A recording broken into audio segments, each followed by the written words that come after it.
While we welcome the disability community to share their stories, it does not mean as an organisation we endorse and agree with all the views and decisions of our interviewees. Using both human rights and person-centred approaches, CP Diaries is a safe space that allows people from diverse experiences and backgrounds to share their stories. Please note this episode may be confronting for some people, as it contains emotional content related to family relationships. If this subject matter may distress you, please carefully consider watching this video. This month on CP Diaries, we do something slightly different. Typically, I've always sat down with people who have lived experience with cerebral palsy.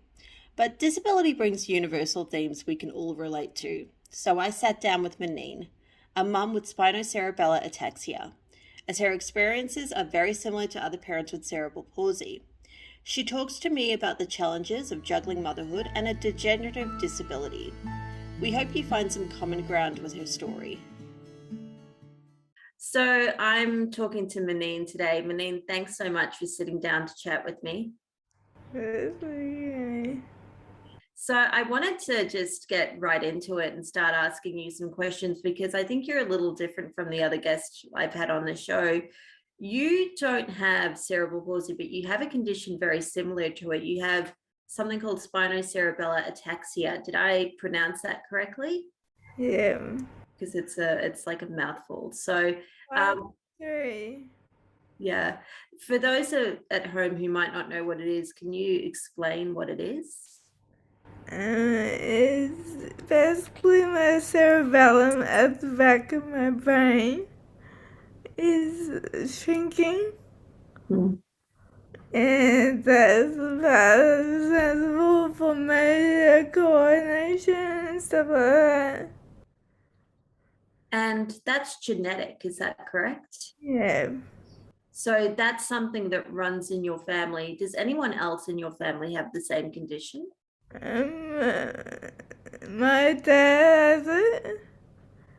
I'll go for my dad and my best my sisters that they have it because they've been tested for it and they have the same. But my little brother hasn't been tested. Okay, and when were you diagnosed? In 2008. And something else was happening around that time because you have a family. And I was getting married. So that's pretty crazy. Did the diagnosis come before or after you got married, or was it? I came a bit before and I remember telling my husband I was like kind of giving him an out if he wanted to. Hmm. And basically stick by me. And yeah, so we got married. I think that's a really positive story because it's important for people to know that regardless of a diagnosis, they can have a loving marriage. What it must have been really challenging for you though, because your dad has it. Was your dad diagnosed before you? I don't think he was formally diagnosed. Yeah. Okay, so you sort of found out as a family together, you were diagnosed at different stages with this same condition. What was the most challenging part of dealing with the diagnosis?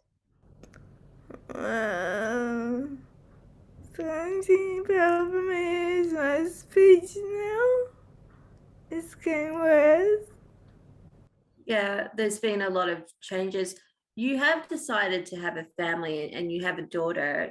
Tell me about her. Uh, Her name is Nikki. How old is she? She's nearly 7. She's turning 7 next month. Did it did having that diagnosis make you reflect differently on your life plans when you were diagnosed in 2008? Did you think differently about things like starting a family? Was that ever a concern of yours? I guess. Because I always wanted a family. Yeah. So it was never going to stop you. When you did start your family, were people around you supportive? was my father-in-law. He wasn't very supportive And because he didn't know what we were doing. Because we had Nikki's surrogacy. And because obviously we tried IVF and it was for was to 6 times, and my body kept protecting the egg, and then we went over to India, and we didn't have an egg. Looked up what condition. I wanted to ask you, I mean, that sounds really challenging and really difficult, but it's something you and your husband pursued. When you're not getting support from people around, well, some people around you, how do you deal with that? I just shut it out of my system. I wanted to ask you, have you explained your condition to your daughter and how have you explained it to her? She, she asked me why does I sit a lot. And I because I can't walk. And she said, why can't you walk? And I said, cause it's bad of my brain. And she seems to, she just gets up and does anything everywhere. I heard that when you first got diagnosed, you had a blog. Tell me a bit about the blog and what kind of stuff you were writing. And it's just writing about my everyday adventures with the disease, and I'm trying to be positive. And did you get a lot of responses from people? Were there people out there who said they, you know, identified with your story or had the condition as well? I got positive responses from people reading the book. So how has your daughter responded to the diagnosis that you have? How does she take it? To be honest, I don't think I've ever talked about it with her. Okay. Okay. Is that so? You haven't talked to her as yet. Do you think about in the future down the road whether that's a conversation you might have with her and how you might discuss it with her? Yeah. But she's old enough. A couple of years time. Why is it important for you to be included in as many activities as possible?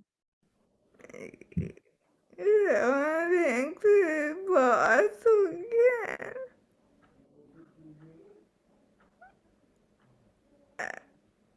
And I listen to say to talk. When your daughter was younger, were you able to be more physically involved in her day-to-day activities? Yeah.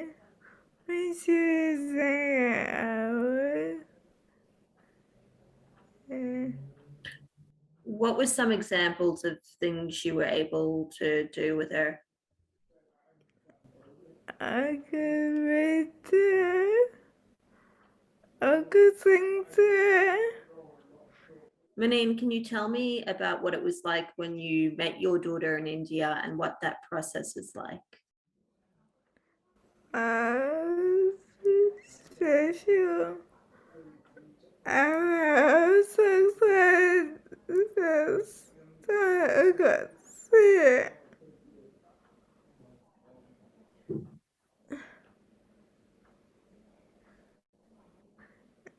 And I did my eyes. It was an emotional moment. And How long were you in India after her birth? I'm with the 2 months, I think. Yeah, 2 months. This citizenship details and to get a passport to get moved back around. And what did you have to do to get the birth certificate?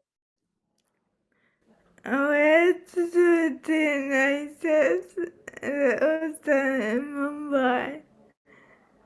And my husband has to take Nikki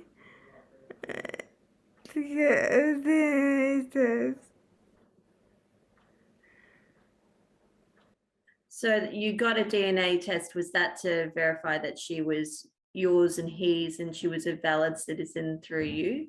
Yeah, Would you say that time in India, what was that period like for you? Was it stressful? Was it happy? it was happy. Why do you think it was such a, aside from the fact that you welcomed a beautiful baby girl, why was it such a happy experience for you? I got sent antivirus. Was that at all physically challenging?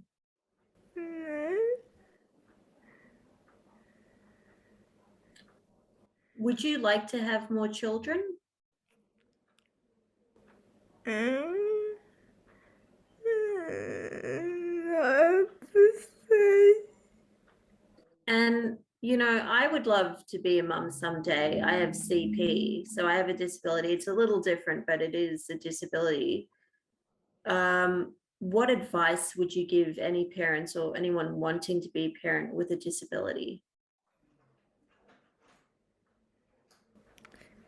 I say it's hard. It's hard. Would you give advice into what are there any tips or tricks or advice you would give to consider or make things easier? And my advice to other parents is to focus on the relationship with the in-laws a bit more and to make sure that the relationship is one where they respect each other and they respect you as a mother. I'm happy, Maneen. Thank you so much for sitting down to talk with me. Thanks, Harry. Thank you. CPSN acknowledges that people with disabilities can experience stigma and shame, so we encourage respect for all people with disabilities, as inherent dignity will empower them to access the appropriate support and services. Dignity and respect can only be achieved by promoting, protecting, and ensuring the full and equal enjoyment of all human rights and fundamental freedoms. We value your feedback and experiences. If you have any questions, please use the following links below to contact the appropriate communication channels. So, if you want to share your experience or share your story, please send us a direct message. We'd love to hear your story.